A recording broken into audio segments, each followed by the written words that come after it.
Yo soy Sebastián Patrón y esto es Memorable, el podcast de marketing en donde cada semana tendremos las conversaciones clave con los personajes más relevantes e influyentes de la industria. Comenzamos.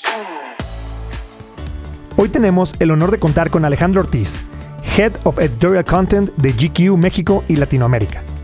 Alejandro ha trabajado durante más de 20 años en la industria editorial, ocupando posiciones claves como editor en jefe en Robb Report México y director de estilo de vida y lujo en Business and Luxury Media.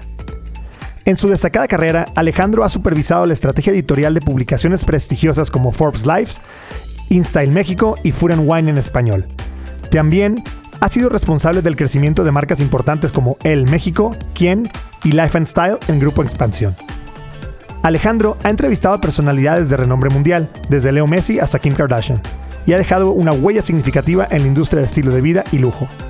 Hoy, lidera el contenido editorial de GQ México y Latinoamérica, donde sigue influyendo en la conversación sobre moda, relojería, automotriz y mucho más. Prepárense para una conversación inspiradora y llena de insights con Matu. ¿Qué tal? ¿Cómo están todos? Matu, un enorme gusto tenerte aquí en el podcast de Advertising Week, en el podcast de Memorable. Nos conocemos de hace ya un rato aquí en la industria y pues es un gustazo volverte a ver y tenerte aquí. No, me encanta, mi querido Sebas. Ya esperaba esta invitación, dije, lo conozco, ¿por qué no me invita? Y todo eso. Feliz de estar aquí y de poder compartir algunas ideas. Perfecto. Matu, a ver, hay mucho que platicar del tema, de todo el tema editorial, ¿no? Y un poco los que conocemos tu carrera, hemos visto que has pasado por varias ya publicaciones, ¿no? O por varios, como se le llama hoy en día, publishers, en el 2023. ¿Por qué nos cuentas un poco cómo llegaste a esta industria? Creo que yo platicaba antes de grabar aquí, muchos de los que estudiamos pues comunicación, marketing, de repente sales de la carrera y ves un mundo enorme, ¿no? En el que está agencias de medios, agencias creativas, hoy obviamente ser parte de los anunciantes de las grandes marcas de consumo, pero luego hay también una parte que son los medios, sí, ¿no? Una parte que fue enorme en algún momento, que ahora se ha transformado. Entonces, cuéntanos un poco cómo llegaste a entrarle a esto del contenido, ¿no? No, me pasó como creo que le pasa a muchísima gente joven, ¿no? De repente tienes 18 años y no sabes qué hacer y fue de, pues, ¿qué estudio? Pues comunicación, ¿no? Ahí puedes hacer de todo y después veo qué onda.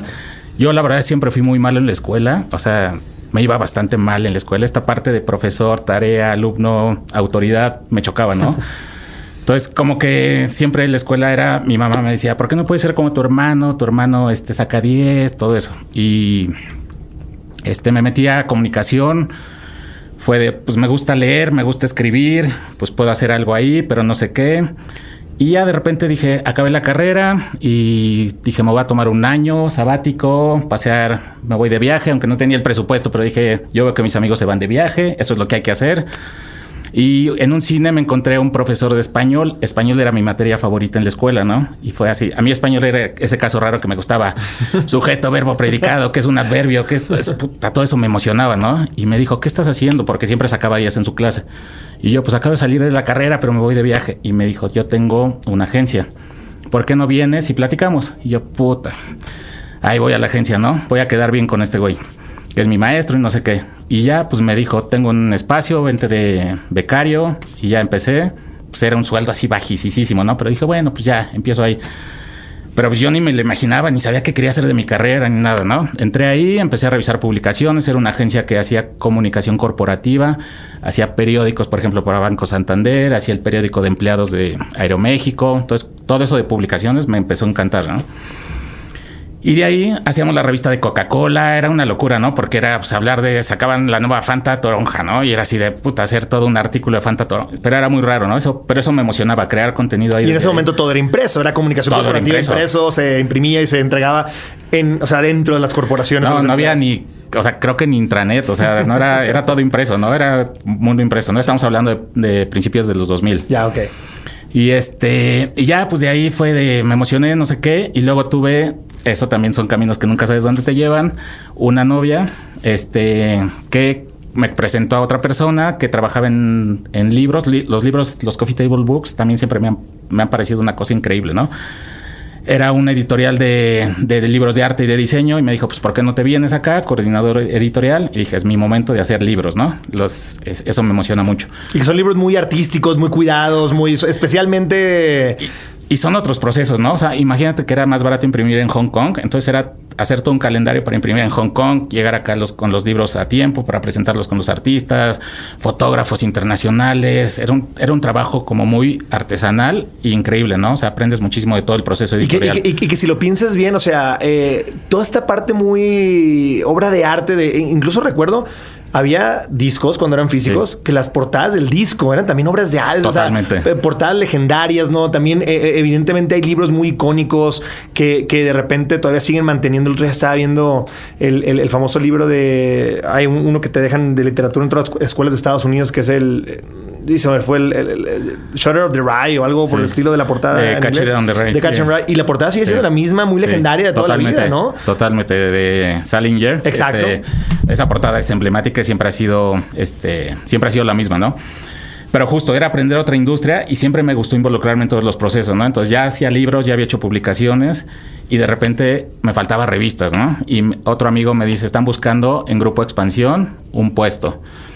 Pues dije, voy a ver qué onda, ¿no? ¿Qué era Grupo Expansión en ese momento? Grupo Expansión probablemente era el grupo editorial más grande del país. Tenía revistas como Chilango, como Quién, como Expansión. O sea, ya era ese músculo Expansión en ese momento cuando tú veías... Y era la época de oro de las revistas, ¿no? Entonces yo entré a Quién, pero el puesto que había era de corrector de estilo, ¿no? Ok. Entonces yo dije, estoy haciendo libros, pero quiero hacer revistas. Y me entendí perfecto con la editora, ¿no? Me dijo, yo también hacía libros, me gusta tu perfil, siento que empezamos igual, ¿no? ¿Quién era la editora en ese momento? Se llamaba Diana Penagos, que ahorita trabaja en el Universal, ve toda la parte como de suplementos del Universal. Es una gran maestra y amiga que la verdad quiero muchísimo, ¿no? Y ya, pues llegué de corrector de estilo, pues, ¿qué es esto, no? Y era sociales y los políticos abrían las casas y era actores y era una época como de oro de las revistas, ¿no? O sea, cerramos ediciones catorcenales de 400 páginas, ¿no? Bueno, y yo te agregaré, Mato, o sea, ahorita platicaremos de cuando coincidimos en Grupo Expansión, pero yo cuando entré, que ya no era esa época de oro tan así, pero eran leyendas, ¿no? Esa revista, o sea, era la $1 Million Magazine. ¿Quién era? Fue un fenómeno en su momento. Era impresionante, o sea, se agotaba el tiraje. O sea, imagínate que se agotaba el tiraje, que eso decirlo ahorita es una cosa impensable. Y además era suplemento porque la muerte de Michael Jackson, suplemento porque se casó no sé quién. O sea, eran unas cosas así de una redacción impresionante el ritmo, ¿no? Pero pues aprendes muchísimo. Y bueno, en Quién hasta Premio Nacional de Periodismo, ¿no? Wow. Beto Tavira ganó un Premio Nacional de Periodismo con un reportaje de la vida de Vicente Fox después de ser presidente. Entonces, generaba una conversación, esos títulos, impresionante, ¿no? Entonces, era un aprendizaje continuo. Esos años fueron de formación impresionante. Y ahí fui creciendo mucho en Expansión, ¿no? Porque, pues, me gustaba mucho todo el proceso. Y de ahí me llamaron de Televisa para llevar Esquire. Y ese fue mi primer acercamiento con el periodismo de estilo de vida, que pues me abrió una posibilidad. Ahí te va mi anécdota, que dices, ¿qué es esto, no? De repente yo estaba una nota y me dice mi editor, mi jefe, ¿no? Hay una posibilidad de entrevistar a Leo Messi cuando jugaba en Barcelona. Ya en Esquire. 2011, pues era una época de... Messi estaba en Champions, empezando a ganar todo. Vas, y yo, pues, fan de fútbol, fan de los deportes, pues claro que voy, ¿no?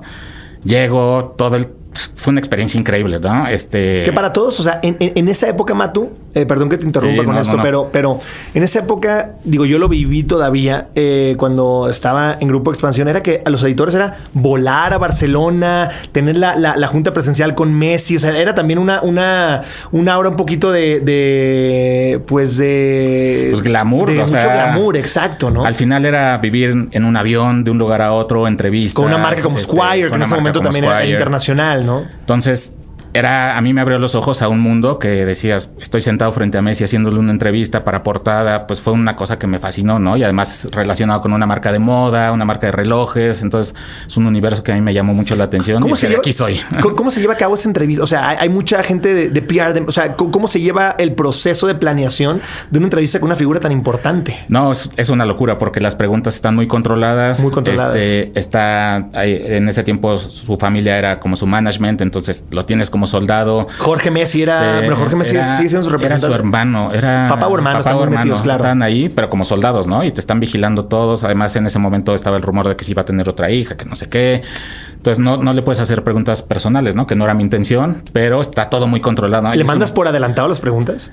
Es una práctica que yo no fomento, lo que puedo mandar son los temas, pero al final mandarle las preguntas, o sea, yo mando temas para que se preparen, ¿no? Claro. Porque sí me parece interesante que puedan decirte cosas interesantes. Pero no tan acartonada. Acartonada, y también pues al final dónde está la libertad editorial, ¿no? Claro. Entonces yo trato de que no suceda eso. Hay algunos casos que hay que estirar la liga un poco, ser flexible. Pero en ese caso pues sí se mandaron los temas y al final fue una entrevista también, no te creas, fue 10 minutos, o sea, pero luego nos invitaron al partido y fue una experiencia increíble. A Messi, o sea, tú como acá editor. Bueno, ya te voy a decir la verdad. O sea, Messi nada más era en ese momento. Sí, no. O sea, no es un gran conversador, ¿no? Pero pues es una leyenda. Entonces, al final fue difícil, fue un reto esa portada y ese artículo porque no dice mucho Messi, pero fue una experiencia que me cambió la vida, ¿no? Totalmente. Entonces, esa es tu etapa ya. ¿Duraste en Expansión, me dijiste?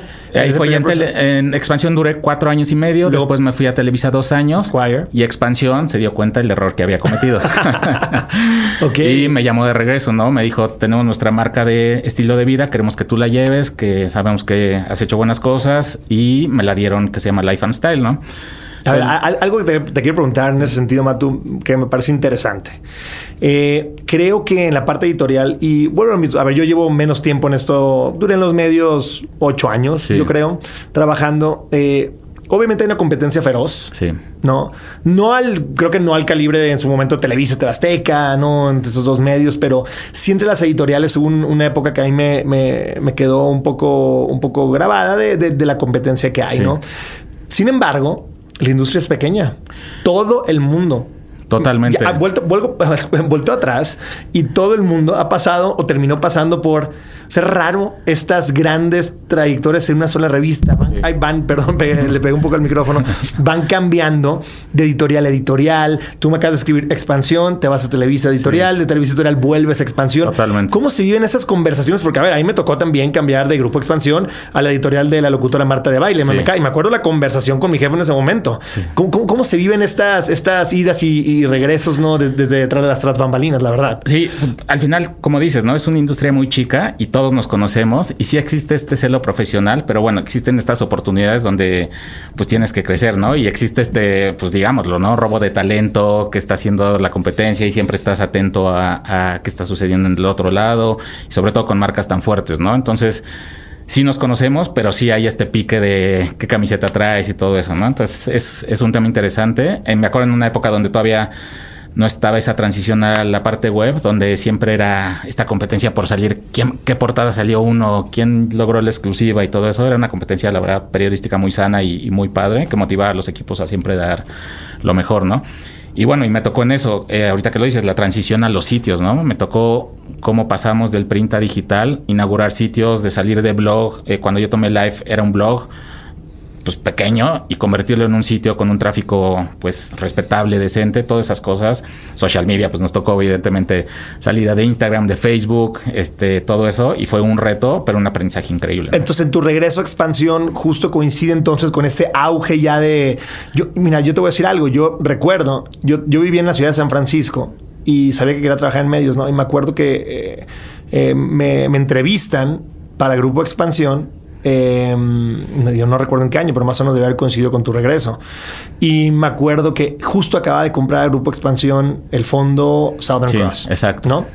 Y habían puesto a Gabriel Navarro, sí, una persona de la cual yo aprendí muchísimo. Le mando un saludo a Gabriel. Sí. Una persona bastante inteligente, muy de números, muy atípico a lo que yo entendía que era el mundo más editorial, ¿no? Es que no venía de medios, entonces le dio un enfoque distinto. Un enfoque de negocio, sí, ¿no? Totalmente. Y recuerdo que llegué y me dijo... una de las varias entrevistas que tuve por ahí en el proceso, Jorge Vidal fue quien me terminó trayendo, que estaba liderando como publisher quien en ese momento, pero Gabriel me dijo algo que me quedó muy grabado, que me dijo, y por eso ante algunas ofertas que tenía yo de medios decidí Expansión, porque llegó y me dijo, en este momento todo el tema digital de Grupo Expansión es como un gasto. Queremos hacer negocio de ello. Totalmente. Entonces era esa transición de llegar o sea, en un tema de sitios apenas lanzando, habilitarlos publicitariamente, qué opciones para los sponsors hay, que fue sumamente interesante para mí en su momento, que tú lo viviste a lo mejor desde el lado editorial, ¿no? Que era la otra parte más, pues más que involucrada en el contenido.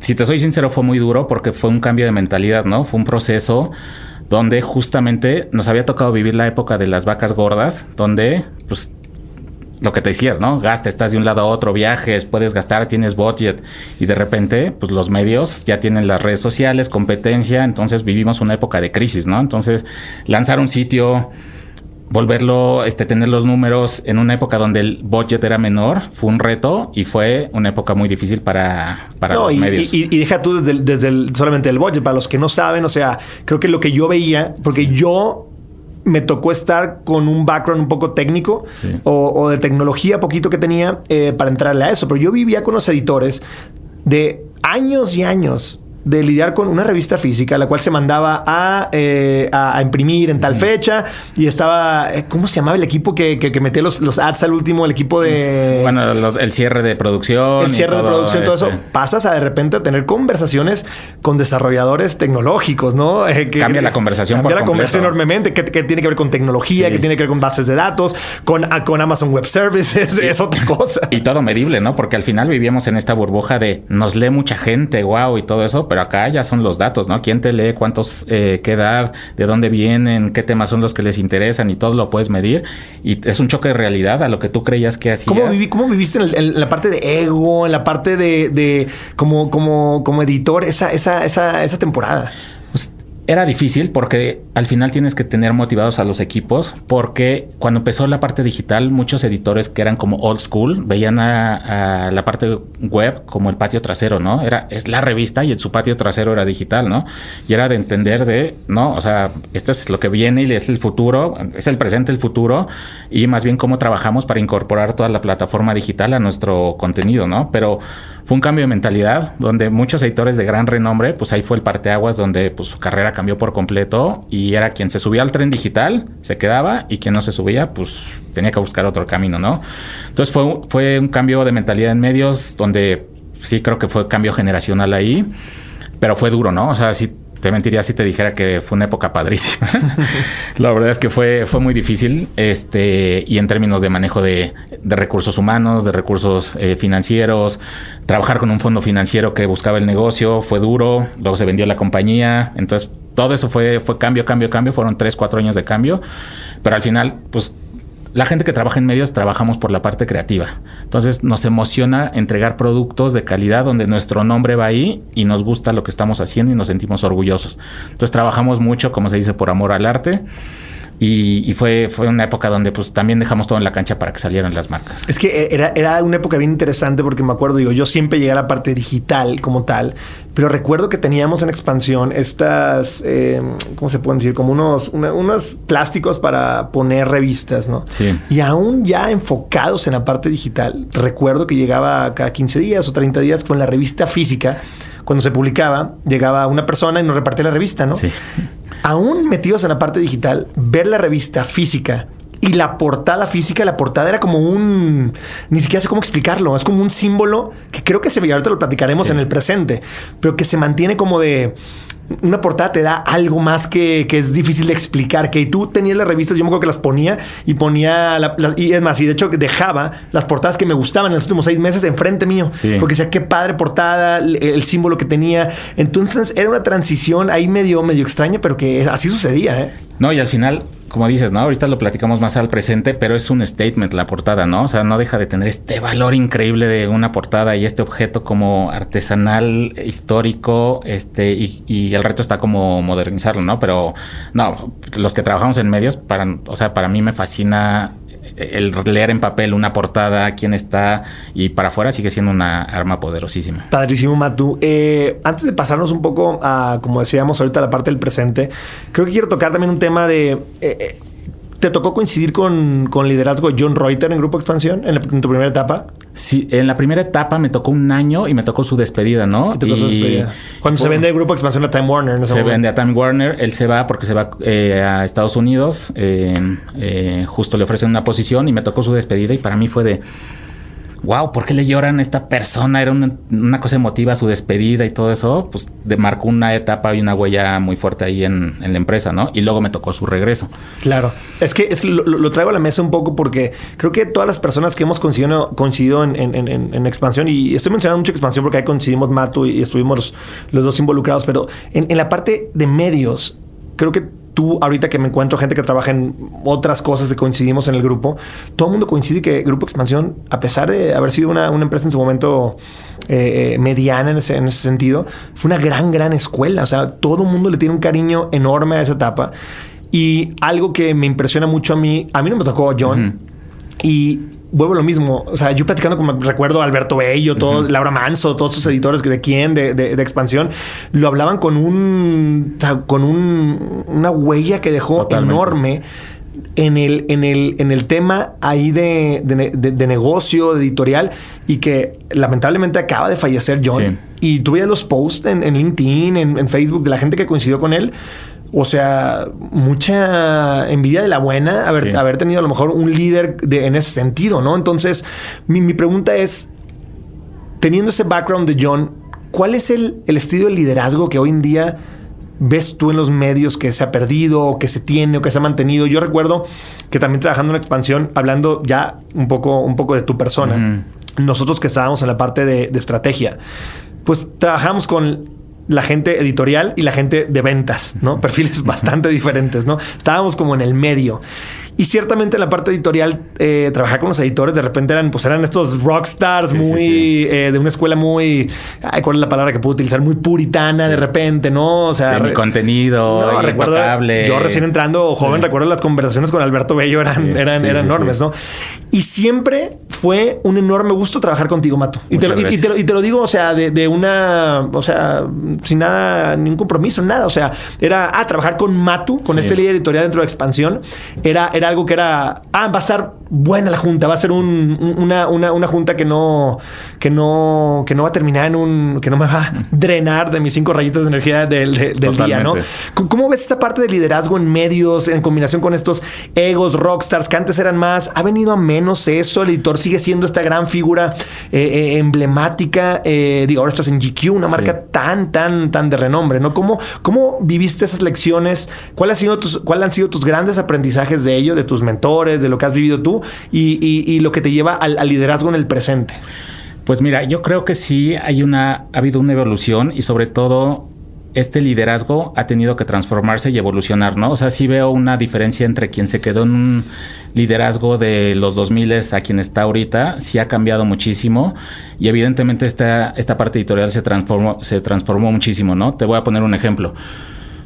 Antes era Iglesia y Estado, ¿no? Comercial y editorial no se hablaban, no sabemos ni los nombres. Estaban en Expansión, estábamos en edificios separados, ¿no? Había un puente que cruzar que no se cruzaba, ¿no? Era no son tus amigos, tú eres editorial, tú haces contenido y ellos venden publicidad. ¿No son tus amigos o son tus enemigos? No, hasta políticamente correcto no son tus amigos, pero en realidad hasta eran medio enemigos, ¿no? Porque pues no entendían y no tenían que afectar tu contenido, ¿no? Y me parece que eso generó medios muy poderosos y muy fuertes, pero al final todo es una evolución, ¿no? Los medios evolucionan y tienes que entender esa evolución como parte del camino al que vas a llegar nuevamente. Pasó mucho, y le pasó, me parece, a John, que cuando regresó a Expansión quiso ser el líder que era hace 15 años. Eso es bien interesante porque nunca he escuchado de su regreso. Entonces, a mí me pasó eso, ¿no? Porque yo venía con esta motivación de qué va a traer un gran líder que todos quieren, y yo me encontré una persona, ese fue mi caso muy personal, que todo decía, cuando hacíamos esto, nosotros lo hacíamos así, cuando Expansión, atado al pasado. Yo le decía, pero es que ha cambiado esto, es que ahora hay que hacer esto, es que ahora tenemos competencia influencers, tenemos ahora... Literal. Las marcas ya tienen sus redes sociales, entonces ya no es el camino solo a través de nosotros, tenemos que cooperar con ellos. O sea, para mí yo tenía otra visión como hacia dónde llevar las marcas, ¿no? Y yo me encontré una persona que estaba muy atada al pasado, y quien celebraba mucho eso del pasado es quien trabajó con él en el pasado, ¿no? Pero yo sentía que no conectaba con mucho de nueva generación de editores, de gente más joven. Entonces ahí hubo un choque generacional que yo sentí muy fuerte. O sea, tu regreso a Expansión fue una época... Fue cuando llegó John, sobre todo, ¿no? Y tiene partes que yo le admiro muchísimo, pero hay partes que yo no conecté con él, ¿no? Y cuando no conectas con el líder de la empresa... Claro. Y yo no sabía qué hacer, ¿no? Yo Expansión lo quiero mucho y amaba mucho Expansión. Todavía lo quiero mucho porque pues, fue mi casa mucho tiempo. Pero no sabía en qué punto, ¿no? No me identificaba con el liderazgo nuevo. Yo quería mucho los medios, quería hacer cosas distintas, no podía. no sabía qué hacer en un punto de mi carrera, ¿no? Y me acerqué a alguien de mucha experiencia también, un financiero que lleva muchos años. Le dije, no sé qué hacer. Un mentor tuyo, una persona que le tienes confianza. Un colega mío que trabajaba ahí, seguramente lo conoces, Enrique Brockman. No, pues creo que con Enrique siempre tuvimos muchas... Es una enorme persona, Enrique. Un cuate que siempre tenía el consejo perfecto, ¿no? Entonces era la persona perfecta para acudir y le dije, no sé qué hacer. Quiero seguir, pero no quiero seguir. Sí. Y me dijo el mejor consejo que he recibido a la fecha. Me dijo, Matu, solo te voy a decir, jamás administres la decadencia. Es una frase fuerte. Es una frase fuerte. Me dijo, pero aquí tú vas a hacer la cara en cierre de licencias, cambio de contrato, pues despidos, ¿no? Porque al final, pues el negocio se va transformando con unos nuevos dueños. Claro. Que tenían una visión que yo no compartía, ¿no? Entonces dije, es el momento de irme, ¿no? Claro. O sea, entonces fue una salida muy amable. Yo les agradezco porque fue de mutuo acuerdo, digamos. Pero yo ya no tengo cabida en la visión aquí. Y es cuando tienes que, me parece que es lo que he aprendido, que tienes que poner una pausa, detener el carrusel y decir, me bajo en este momento, ¿no? Fue divertido el carrusel, te dio muchas vueltas, diversión, la pasaste bien, pero es momento de bajarse, ¿no? Y ellos tenían su estrategia que yo no compartía, pero pues fue de mucha suerte, me desearon mucha suerte en tu camino. Y fue un momento donde me encontré de repente a la siguiente semana sin saber qué hacer con mi vida, ¿no? Entrando a los 40, ¿qué hago con mi vida? Lo que más amaba ya no lo tengo, no compartía. ¿Qué hago? La verdad fue un momento, ahorita lo platico más tranquilo, pero fue una época que te diría que hasta cercano a la depresión, ¿no? Claro. O sea, de ¿qué hago? Y superar ese trago me costó mucho trabajo, ¿no? Pero bueno, fueron unos, te diría, 4 o 5 meses donde me dediqué a cuidarme más a mí mismo, a comer mejor, a procurar a mi familia, a amigos, todo eso. Y solita la vida, ¿no? Te va encauzando nuevamente a tu vocación. Me acuerdo que ubicas perfecto a Sopitas. Sí, claro. Me dijo, tú que sabes de medios impresos, necesito hacer un libro del Corona Capital por sus 10 años, ayúdame. Perfecto, sé hacer libros, me gusta hacer... Y lo empezamos a hacer, ¿no? Y me emocionó mucho, festivales, música, que es todo lo que me gusta.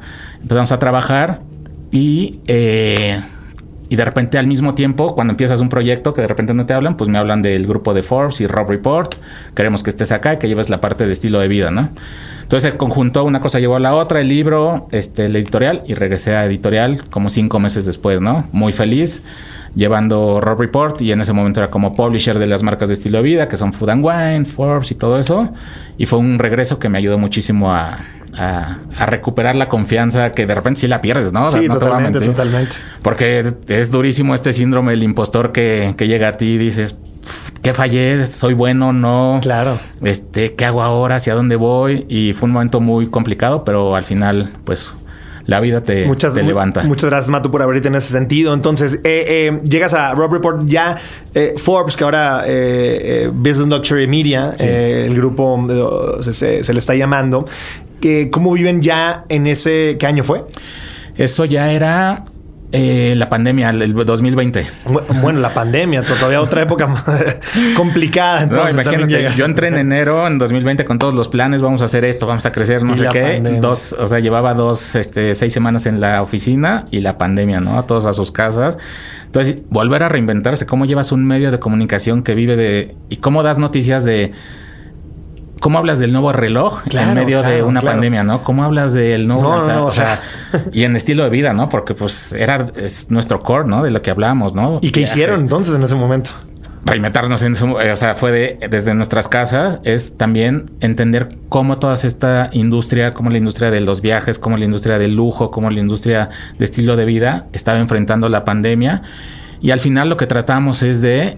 Yo lo que le decía al equipo es, sigamos una visión positiva dentro de todo esto, ¿no? O sea, muchos medios ya te están hablando de lo negativo, todo lo que sucede. Seamos la parte positiva, ¿no? ¿Qué está sucediendo bueno? ¿Qué vamos a hacer con...? El mundo sigue al final, ¿no? Entonces éramos esta parte de traer las noticias buenas, claro, con un toque delicado, ¿no? No puedes olvidarte lo que estaba viviendo la humanidad y todo eso. Pero al final creo que logramos ser un medio de descanso y una pausa dentro de todo lo que estaba sucediendo. Muy ¿no? digital en ese momento, supongo. 100% digital. No, todos los medios dejaron de imprimir. De imprimir. O sea, todos, pero te digo todos durante unos meses, ¿no? Porque pues ni podías... no había el tiraje en dónde, o sea... y no podías recibir nada que viniera de fuera a tocar, no sabías dónde había estado en contacto con qué, entonces se dejó de imprimir y recuperamos esa parte hacia finales de año en 2020, ¿no? El 2021 regresó con fuerza y 2022 se recuperó la industria muy fuerte, ¿no? Y ya llegamos a 2022, finales, contacto, con Condé Nast y surgió la oportunidad de venir a GQ. Y ahora desde hace 4 meses 3 meses. Desde hace 3 meses, recién entrando a GQ. Matu, de todo lo que nos acabas de contar, si yo te podría preguntar, o sea, ¿cuál fue tu mayor aprendizaje de todo ese pasado ahora que conecta los puntos, ¿no? Puede ser bueno, puede ser malo. ¿Qué lección le das a los que están empezando ahorita en una carrera de medios, ¿no? Que es, pues, evidentemente ya una realidad lo digital, ¿no? Pues, justo me gusta cómo lo pones porque es una carrera... Trabajar en medios es una carrera de largo aliento. O sea, no es de velocidad, ¿no? Necesitas paciencia, necesitas... entender cada etapa, aprender lo bueno y lo malo. O sea, yo le aprendí lo mismo a buenos jefes que le aprendí lo mismo a malos jefes, ¿no?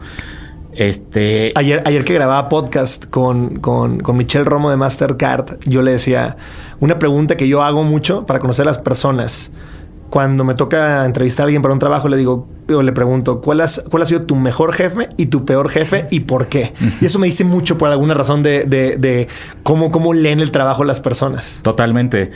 Pues sí, en mi caso, mi mejor jefe fue un editor en Esquire que me enseñó muchísimas cosas del oficio, ¿no? Porque al final ser editor es un oficio que ha evolucionado, pero sigue siendo un oficio. Cosas muy tácticas. Muy tácticas, técnicas, entender el fact-checking, las fuentes, los temas, las noticias, el momento, exclusivas, todo eso, pues tienes que estar atento, ¿no? Y mal jefe, no repetiré su nombre, pero... no es John, para que no vaya no es John. Pero no, este jefe, ¿no? De que te decía, necesito que vengan de 9 a 5 para que vean que hay gente en la oficina, ¿no? Oye, pero... Híjole. O sea, necesito que vengan a calentar la silla para que se vea que hay gente. Y esas cosas era de... Sí, sobre todo para un perfil, ¿no? Como el tuyo, que lo escribes desde muy... Y estás en evento, estás de un lado a otro y era de, no me importa qué tengas que hacer, tienes que estar aquí para que vean que estás aquí, ¿no? Y era mucho de imagen y estas cosas que no entiendes, ¿no? Claro. Pero bueno, siempre pasa eso. Y ahora en GQ entonces. Y lo que te decía, al final la carrera, tomas lo bueno y lo malo, es una carrera de paciencia porque ha habido años buenos, años excelentes y años malísimos y años que quieres decir, ¿qué hago aquí? ¿Por qué estudié esto? O sea, mi carrera no ha servido de nada, no he hecho nada en la vida, ¿no?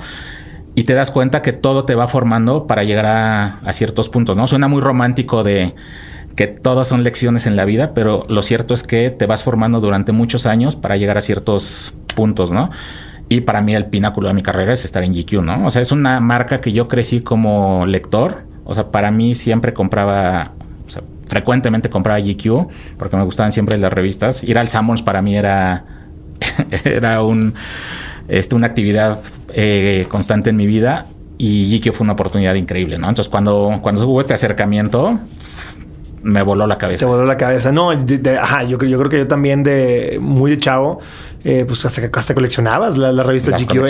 Las estadounidenses eran increíbles. Me acuerdo que iba a Estados Unidos, te las traías a México y las tenía porque eran muy emblemáticas. No, era guía de estilo, de personalidades, deportes, todo. Eran unas cosas, eran biblias, la verdad. Totalmente. Y ahora en GQ, bueno, a ver, ¿cuál es el presente de los medios, no?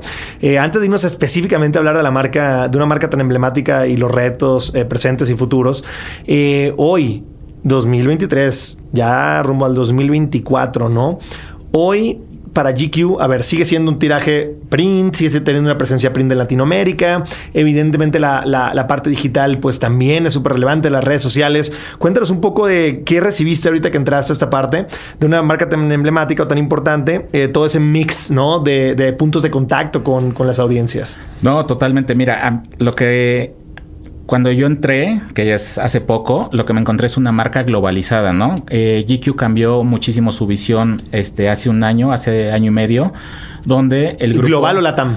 Global. El grupo decidió vamos a hacer marcas realmente globales, porque antes eran licencias que operaban independientemente, ¿no? Entonces tú eras licencia de Estados Unidos, pero pues tú hacías tu marca, ¿no? O sea, no te comunicabas. Y Condé Nast decidió hacer estas marcas globales, lo cual se me hace valiosísimo. O sea, ¿no? antes grupos empresariales en regiones del mundo compraban la licencia y hacían su propio tema editorial. Sí. Un poco vigilados. Su propia agenda. Un poco vigilados o cómo se ve eso. Pero era la verdad muy hands-free. Muy hands-free. Y Condé Nast sí tenía sus propias marcas, pero de todas maneras se operaba bastante independiente. ¿no? Ok. Claro, existe una línea de marca que tienes que seguir, pero se operaba como muy local, ¿no? Y acá lo que se hizo es seamos una marca global, ¿no? Tengamos en los mercados lo mejor de todo el mundo. Entonces, yo me encontré un trabajo, o sea, yo le reporto directamente al editor de Estados Unidos, ¿no? Entonces, él es mi jefe. Son reuniones todas las semanas. Tenemos una reunión donde se conecta el editor de GQ Italia, el de Francia, el de UK, el de Estados Unidos, el de Japón, Taiwán, todo lo que quieras. Somos 21. Bueno, Matu, para tu carrera, o sea, hay varias películas que estos editores estadounidenses, bueno. O sea, la editora de Vogue, el editor de GQ, es como wow, ¿no? Por eso... Para mí entrar aquí, porque yo las veía como estas figuras y las veo como héroes, ¿no? Si me he dedicado a los medios toda mi vida, son estas grandes figuras emblemáticas y este poder que tienen los medios, por ejemplo, en Estados Unidos para cambiar conversaciones, investigaciones. O sea, el nivel de periodismo en Estados Unidos es fuertísimo y eso que te impacte como mercado local, pues es increíble, ¿no? Y poder ser parte de esa industria, de esa conversación, pues es enriquecedor, ¿no? Entonces, no solo me encontré una marca global, que además ya no le decimos revista y sitio, ¿no? Somos una marca, una marca que está penetrada en la cultura, ¿no? Además de ser una marca global, cambió el discurso de GQ en torno a cómo ha cambiado la masculinidad, ¿no? Y eso es algo que me fascinó. Como dato anecdótico, para este proceso tuve 9 entrevistas, imagínate, en 5 meses. O sea, fue un proceso muy largo. ¿Con 9 personas o con la misma persona, pero más? Solo se repitió con el editor de Estados Unidos, una en Zoom y otra vino a México a hablar en vivo. A llevarte por un whisky. A llevarme por un whisky, a ver qué pedía, qué trago pedía. Y creo que pedí bien. Y al final fueron 9 entrevistas, pero una pregunta que se repetía es ¿por qué te interesa GQ, no? Porque además estás en una marca también reconocida, ¿por qué te moverías? Y esta respuesta, poder ser parte de la conversación y del cambio en un concepto tan importante como la masculinidad, es algo que no puedes dejar pasar, ¿no? O sea, yo sigo aprendiendo muchísimo y me interesó venir a un lugar que se está preguntando cómo ser hombre hoy en día, ¿no? Entonces, esa parte de poder crear contenido en torno a una evolución del hombre me pareció una cosa, un reto impresionante, ¿no? Es un reto impresionante. De hecho, a ver, el podcaster muy famoso en Estados Unidos, Scott Galloway, que tiene un podcast que se llama Pivot junto con Kara Swisher, mucho habla de esto, ¿no? O sea, traemos una ola de feminismo, sí. Con muchas aristas, ¿no? Y muchos puntos de contacto y muchas visiones. Y ahorita, él justamente mucho el speech que está empezando a tomar fuerza en Estados Unidos es This is not a zero-sum game, no es un juego suma cero. Porque mucho es como, no, o sea, ustedes no se preocupen ahorita por eso, estamos hablando de nosotras como esto, pero pues claro, o sea, ¿cuál es el rol entonces del hombre ante todas estas nuevas paradigmas, cambios? Y olvídate solamente del tema de vestir, ¿no? Que podemos debatir también, o no debatir, pero conversar de muchísimos ángulos, escuelas, a dónde va, pero de cuál es tu figura en cuanto al sistema económico, cuál es tu figura como padre de familia, en la casa, en el trabajo, sí. ¿No? Las relaciones, o sea, todo eso entra en una de las conversaciones que ahorita debe de ir en paralelo a los grandes cambios feministas que están ocurriendo en el mundo, ¿no? El rol de la otra parte, ¿no? Y al final, como una marca tan emblemática, o sea, al final GQ es Gentleman's Quarterly. O sea, somos un medio masculino, ¿no? Totalmente. Entonces, claro que se volvía relevante la conversación y se volvía un tema emocionante, la verdad. O sea, si te soy sincero, yo crecí con un papá súper machista, ¿no? O sea, como en un ambiente, como de tú tienes que jugar con coches y te tienen que gustar los deportes. Afortunadamente la escuela en las que iba desde primaria, secundaria y eso fueron de educación más tipo Montessori, muy abiertas. Había gente que se dedicaba parte a que ahorita es como muy de la parte creativa y todo eso. Entonces como que me abrió la posibilidad de conocer mucho tipo de gente, ¿no? Pero de todas maneras, o sea, cuando yo volteé a mi pasado, hay puntos donde fui un hombre tóxico, ¿no? Claro. Y entonces ha sido un constante evolución y aprendizaje de cómo llegar a hoy en día. Y la marca ha cambiado en eso su discurso, ¿no? O sea, nuestros pilares son diversidad, inclusión, sustentabilidad, pero no de porque está de moda y de dientes para afuera, ¿no? Es realmente qué estamos haciendo, ¿no? Y existen comités internos, ¿no? Mi editor adjunto está en el Comité de Diversidad e Inclusión. Hace poco se fue a Londres a la reunión global del Comité de Diversidad e Inclusión de Condé Nast con el CEO de Condé Nast Global y a platicar iniciativas, cómo vamos a revisar y todo eso. O sea, es una acción que la compañía está tomando pues muy en serio y muy presente, ¿no? Y nosotros como GQ pues lo ponemos sobre la mesa y lo que nos interesa es formar parte de esta evolución y del cambio y de la conversación, ¿no? ¿Qué tema tan interesante y tan complejo, Matu? O sea, ahorita que nos estás describiendo como eso, como el próximo camino para una marca como GQ, pues digo, repito, es tan complejo. O sea, yo ahorita ponle contexto encima. O sea, es muy diferente Europa, Inglaterra, a Latinoamérica, Totalmente. Por ejemplo, ¿no? O sea, a lo mejor la portada funciona en Estados Unidos, pero aquí, ¿cómo relacionas el estirar la liga para que te salga un backlash de a lo mejor una portada que no se puede vender? Totalmente. O a lo mejor, de hecho, creo que ahorita incluso con el tema de inclusión, por ejemplo, en las películas de Disney, ha habido debates, ¿no? Como de cómo balanceas la parte económica, que una cosa no jaló, por qué razón o por qué sí, cómo lo haces de una manera que sea con empatía, pero que funcione. Luego también, de hecho, he encontrado también debates bien interesantes de por ejemplo, deja todo el tema de hombre, ¿no? Del tema de color en Latinoamérica, ¿no?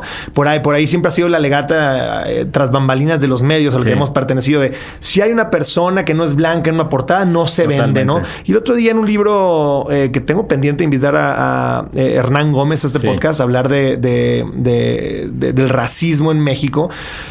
Por ahí no le queda mucho tiempo, pero hay un tema de argumento de no, o sea, no ha habido las oportunidades suficientes para que esas portadas bien hechas se vendan. O sea, estás en un tema complicado y complejo. Totalmente. ¿No? Mira, al final tocaste un tema muy importante que además es parte de nuestra conversación, de que es el tema de diversidad, ¿no? O sea, justamente pasa eso, ¿no? A mí me gusta que somos agente de cambio y que es un agente que está transformando y evolucionando las conversaciones.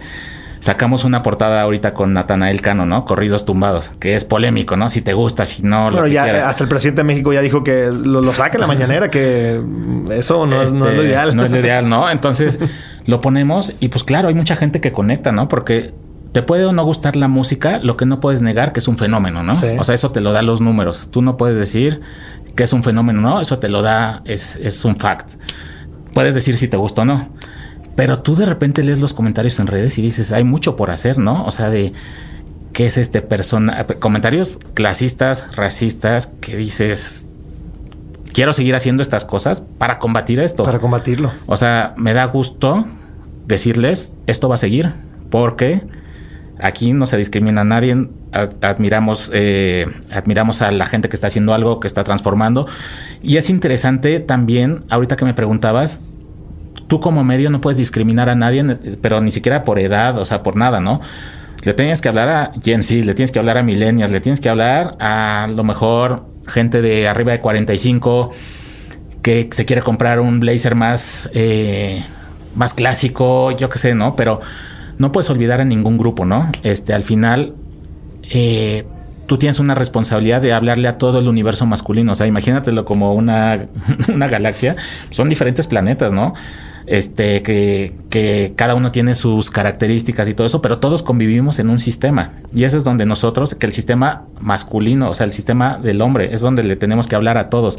Entonces, claro, pues existe el planeta que no le gusta el otro planeta y todo eso, pero pues nosotros tenemos una responsabilidad de ser totalmente incluyentes. De totalmente incluyentes, y creo que la cosa clave que dices es punta de lanza. Totalmente. Cuando eres punta de lanza, vuelve lo mismo, ¿no? Estás en ese... Y te exhibes, ¿no? Te pones enfrente a que te pueden aplaudir o a recibir tomatazos, ¿no? Es que te digo algo, yo lo veo mucho como, por ejemplo, yo no me considero obviamente ni líder de opinión ni nada por el estilo, pero cuando escucho mucho a estos líderes de opinión que están impulsando temas, ¿no? Uh-huh. Impulsándolos, los escucho y digo... Qué complicado, ¿no? Sí. Porque estás impulsando algo y lo tienes que hacer de repente no con tibieza a lo mejor, pero pues obviamente puede salir por ahí un ángulo que no has visto y cómo peloteas algo que has impulsado, pero luego trae otro ángulo. El otro día un poco platicaba con Gabriela Barquentín, sí, en este podcast de estos bias que traes, pero que si luego sale algo que un poco te cambia la visión, cómo pivoteas a lo mismo.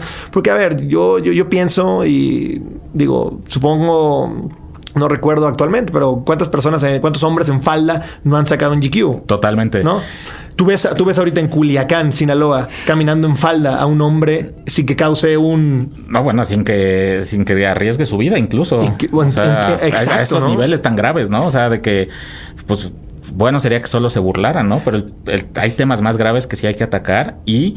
Si no somos nosotros como medios los que cambiamos esas conversaciones, pues ¿quién los va a cambiar, no? Ok, claro, entiendo. Y pero sí es agarrarte los pantalones y decir voy con esto. Pero lo que te decía, esta versatilidad, ¿no? Después de Nathaniel Cano, ahorita traemos a Ryan Gosling, que trae la película de Barbie, y Zinedine Zidane, que regresa al fútbol. Entonces, como son perfiles distintos, pero pues hay para todos los colores, sabores y lo que gustes, ¿no? Entonces... pues es lo divertido de GQ. Interesante, Matu. Temas de GQ. GQ es bastante conocido por todo lo que describías ahorita, ¿no? Como lifestyle. Yo recuerdo que había el tema de los relojes, la ropa también. También están en la parte de visión que nos compartías, aparte de imágenes o personajes, en el tema editorial van a empezar a conversar acerca de estos temas a profundidad, reportajes, el tema de política, le entran a esa parte y cómo lo abordan, ¿no? Sí, nuestro core es básicamente moda y estilo de vida, ¿no? Entonces, en el sitio lo que vas a poder ver son los canales clásicos de eso, ¿no? De moda, autos, relojes, viajes, todo deportes muchísimo y todo eso, pero no está exento la política, ¿no? Incluso, por ejemplo, en GQ Estados Unidos sacaron una portada, me parece hace 2 años, con esta política americana, latina, Alexandra, se me fue eso. Ocasio-Cortez. Sí. Y la sacaron en portada, ¿no? Y fue muy criticada. Fue muy criticada y fue nuevamente, ¿no? Poner sobre la conversación. Y bueno, es alguien que está levantando la voz, ¿no? Y un poco lo que... Bueno, fue al Met Gala, también invitada con ese mensaje un poco de tax the rich. Totalmente. Entonces entran esos temas políticos, ¿no? La criticaban bastante por el tema de... Sí, te encanta estar en la Met Gala, pero tax the rich y los pobres, un poco como ese tipo de contradicciones y todo eso. Sí. Pero lo importante es poner esos temas sobre la mesa, ¿no? Sí, o sea, al final cada quien se hace su... O sea, yo no te voy a decir tienes que opinar así o tienes que opinar... O sea, yo te pongo... Está este tema, ¿no? Y está sucediendo esto en el mundo, está sucediendo esta realidad. Estos son los facts, esto es lo que está sucediendo. ¿Tú qué opinas, no? Y conversación. Y lo que enriquece son los diferentes puntos de vista, ¿no? Entonces, no tenemos cerrado ningún tema, no tenemos censura, no tenemos esta línea editorial de no pueden publicar eso. No tenemos esa parte. Al contrario, algo que me ha gustado en estos 2... y cacho meses que llevo, es esta libertad para crear el mejor contenido local y global. Entonces, eso como editor lo agradeces enormemente. Y me queda claro que están en este momento casados con ser punta de lanza en estos temas. Totalmente. Y eso sí es algo que viene desde global, de generas conversación, eres el líder, te están viendo, generas comentarios buenos, críticas también, pero al final tú lideras conversaciones y eso está increíble. Qué interesante, Matu. Un poco me encantaría que la audiencia también escuchara un poquito más puntualmente cómo se hacen todos estos procesos creativos, ¿no? Ahorita nos platicabas de todas estas portadas con Ryan Gosling, Natalia Elcano. Es un board editorial, un poco van viendo lo que se está moviendo en el mundo, hay un contacto con él, hay que hacer un shooting, le pichan una serie de ropa para la portada que generalmente es un poco avanzada para lo que se está usando. De hecho, incluso el otro día, ¿qué personaje era? Pepe Madero de Panda. Sí. Justo hacía una entrevista que leí que decía, no es mi estilo de ropa, pero me la picharon y me arriesgué un poco a salirme de mi usual, ¿no? De tu zona de confort. De tu zona de confort. Es muchísimo eso, ¿no? Te platico un poco los procesos. O sea, yo te he hablado de esta parte romántica que es la revista, pero en realidad todo lo manejamos ahorita en data, ¿no? O sea, los datos que nos da el sitio, hacia dónde van las conversaciones a nivel global y local, ¿no? Entonces, todas las mañanas recibimos un reporte, tenemos un equipo de data donde nos dice las tendencias, los temas, de qué se está hablando, y todo ese contenido lo llevamos hacia ese lado, ¿no? Y cómo indexamos en Google, cómo llevamos a que la gente nos lea, todo eso. Y siempre pensamos también mucho la estrategia alrededor de video, ¿no? Entonces, ¿qué personaje está haciendo cosas en social media? ¿Quién está relevante? ¿Qué es coyuntural? ¿Quién va a tener concierto? ¿Quién trae película? Todos esos nombres. Y eso se complementa con gente que son los managers que te están buscando. Queremos que te queremos ofrecer esta persona, tal. Y tú tienes que administrar tu contenido, ¿no? Y la revista es una parte de un escaparate, una de nuestras plataformas para hacer eso. ¿Cómo se hacen? Pues es todo un proceso. Se llegan temas, se decide cuál es la portada, se hace shooting, se hace un llamado, se convoca al equipo de video, stylist, maquillaje, asistente locación. O sea, es todo un proceso, la verdad, muy, muy divertido y se hace con la celebridad, ¿no? Con el talento que está llevando. Y ya sabemos que va a ir para un artículo interior, va a ir solo para video, va a ir para portada. Entonces, todo eso lo tenemos planeado y ya no es casualidad. O sea, ya sabemos que tenemos que tomar 2 fotos para portada para poder escoger, ¿no? Y la parte de, pues, trabajar con las marcas fashion, pues, es interesantísimo, ¿no? Porque obviamente ellos en su showroom, pues, tienen las colecciones más nuevas, ¿no? Lo nuevo que viene en cuanto a moda y es un statement lo que sale, por ejemplo, en portada, en los videos, y eso te habla muchísimo de qué es lo que viene en términos de tendencias. Y pues por eso somos GQ, porque hablamos de tendencias. Claro, y lo que me llama la atención es interesante esta mancuerna, ¿no? Vuelvo a lo mismo, o sea, a lo mejor recuerdo también otro, Kevin Álvarez, el lateral de América también, o sea, cómo juegan con hacer la mancuerna entre estas statements o tendencias nuevas en el tema de moda, y aunque tú no te vistes así usualmente, ¿no? Pones a este personaje en ese contexto, ¿no? Totalmente. O sea, como que en esa situación en la que el resultado es esta figura ahorita emblemática, tal, con un statement un poco de lo que viene en fashion para el hombre, ¿no? No, totalmente. O sea, al final lo dijiste, ¿no? Con Pepe Madero, es salirte de tu zona de confort. De hecho, si leen la carta editorial de este mes de la revista de julio y agosto, tal cual el tema es salirme de mi zona de confort, ¿no? Para mí eso es GQ, salirte de tu zona de confort. O sea, al final si te das cuenta, yo no soy la persona más fashion, ¿no? O sea, yo no... Camisa negra siempre. Camisa negra siempre, no le pienso mucho y para mí la parte de la moda es con lo que me sienta cómodo, ¿no? Y eso es para mí una regla, me he visto como me sienta cómodo. Pero no tienes que ser el más fashion para entrarle esos temas, ¿no? Como dices, salirte de la zona de confort. Para mí ha sido salirme de la zona de confort y ponerme en el spotlight, ¿no? Porque yo históricamente era un editor que trabajaba mucho más en backstage, ¿no? Que brillara la marca en mi equipo. Y ahorita, pues, la propia marca te obliga a dar un paso al frente y decir, aquí estoy, ¿no? Vengan los reflectores, las luces, estos espacios. Y es todo el tiempo estar haciendo cosas nuevas, pero fuera de tu zona, de la zona en la que te sientes cómoda. Entonces eso es muy interesante. Sin duda entretenido, Matu. Vamos a pasar ahora entonces, para ir cerrando la conversación, al tema de futuro, ¿no? ¿Qué viene y siempre les pregunto a los invitados un poco, no quiero hablar de los próximos 20 años, sí, porque podemos futurear con un whisky lo que queramos. ¿Qué te ocupa ahorita para los próximos 3 años, no? Sé que vas entrando, estás ahorita organizando tu mente, entendiendo todos los procesos, pero en el tema de editorial, skills de tu equipo, inteligencia artificial. El otro día el mismo Scott Galloway que ahorita mencionaba decía, yo justo decía, no debería llamarse inteligencia artificial, debería llamarse, como dijo en el podcast la última vez, algo así como inteligencia adicional, ¿no? Y él habla como su libro actualmente lo está escribiendo con la inteligencia artificial que le proporciona una herramienta como Notion, ¿no? Sí. ¿Qué te ocupan los próximos 3 años en el tema de creación de contenido, en el tema de temáticas, equipos, skills? Pues si te soy sincero, así no lo tengo clarísimo porque es parte de esta emoción de ver qué viene, ¿no? Pero bueno, básicamente la estrategia es cumplir con estos pilares que está fomentando la marca, ¿no? Que los que te comentaba de diversidad, de inclusión, nueva masculinidad, sustentabilidad y con los nuevos formatos, ¿no? O sea, yo soy siempre alguien que está viendo, sale el nuevo teléfono, sale la nueva red social, siempre el canal, formato. Sí. Eso. Y pasa mucho que en editorial luego se casan con o sea, como de, pues solo tenía esta red social, ya no quiero otra red social, no sé qué es eso. Y a mí me gusta estar saltando, experimentando.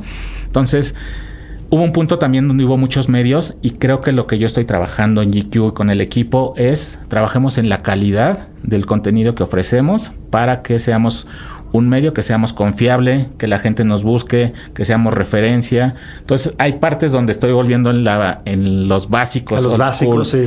Investigar, confirmar fuentes. O sea, esta parte de los fake news, tú sabes cómo es. Y si ya lo dijo uno, ya lo dijo otro. Y se me hace gravísimo, ¿no? Entonces, yo le di al equipo seamos un medio serio, un medio que genera conversación y adaptándonos, ¿no? A lo que los formatos que salen. Y te diría que trabajar en medios es evolución constante. O sea, nunca acabas de decir, voy a llegar al punto, mi cima es el Everest, porque no hay un Everest. Sigue de ahí la siguiente punta y lo siguiente que cambió. Claro. Y ahora no es una montaña, ahora tienes que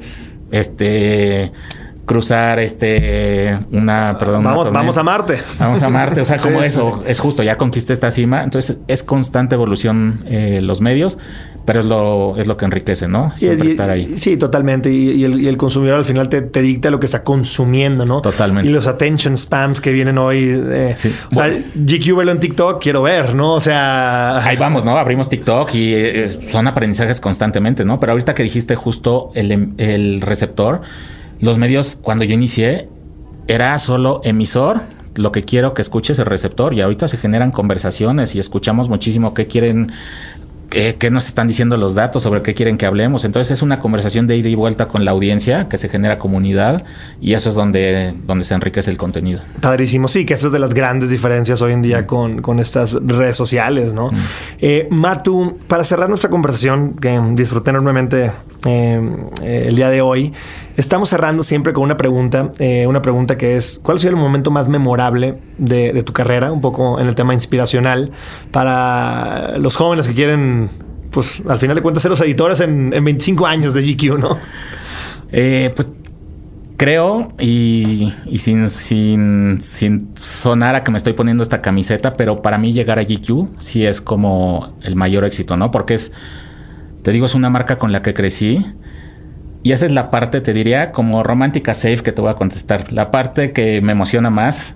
Y al final, de repente en el proceso me dicen en una parte del proceso, te va a entrevistar Anna Wintour. Y yo, ¿no? Obviamente no. Me dijo, no, sí, te va a buscar su asistente. Y me puse helado, ¿no? Porque para mí es una figura en el mundo editorial. Claro. Es una figura hasta que suena ficticia, ¿no? O sea, como de, pues, existe, no es un personaje tan respetado, con tanta historia, amiga de Karl Lagerfeld, de todas las celebridades, diseñadores. Entonces, de repente me encuentro, yo estaba en la feria de relojería de Suiza y me dicen, te toca, tienes ya tu cita. Y estaba tomando un tren que le tuve que cambiar la cita, ¿no? O sea, imagínate tú cambiarle. O sea, dije, estoy en un tren, no la puedo tomar. Sí. Mandé el mail y dije, pues ya se cerró. Bueno, fue un proceso. Qué padre este proceso, la experiencia. Pero bueno, pues ya me quedé fuera del proceso porque se me ocurrió cambiarle la cita a Anna Wintour, ¿no? Pero no la podía tomar. Y su asistente me contestó, no hay problema, la tomamos el lunes. Y yo así, o sea, y dije, pues seguramente no. Ya sí, claro. ¿no? Y el lunes me buscaron, a la 1:00 puede, sí, perfecto. Nos conectamos por Zoom y fue un momento para mí en mi carrera que... De repente en pantalla. En pantalla, ¿no? Ella apareció, se prendió la pantalla y estaba del otro lado. Hello, Alejandro. Hello, Alejandro. How are you? Y al final tuvimos una conversación de 25 minutos. De verdad, tan enriquecedora, amena, una persona que te dice sus ideas claras, te escucha, te dice, ¿tienes alguna pregunta? O sea, fue a mí algo que me cambió la vida, de decir, wow, o sea, llegué a un punto en los medios que siempre había soñado de trabajar con gente que he admirado y al final son las grandes ligas editoriales, ¿no? Entonces, para mí eso en mi carrera, pues es algo increíble. Y la llamada muy amable, nos despedimos y fue la penúltima entrevista. Pero fue una experiencia única, ¿no? Obviamente, pues me hubiera gustado me puedo tomar una foto, un screenshot, pero pues no era el momento ni era lo adecuado. Ya llegará. Pero ya lo podré contar alguna vez, ¿no? Bueno, ya lo estoy contando. No, qué padre, Matu. Y sin duda, para los que hemos tenido la oportunidad de trabajar contigo acerca, creo que te lo mereces.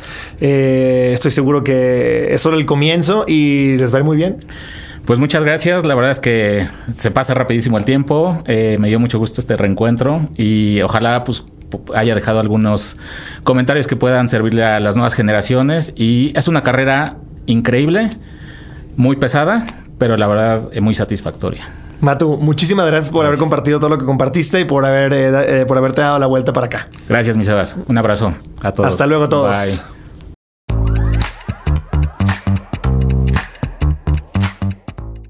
Una producción de Troop.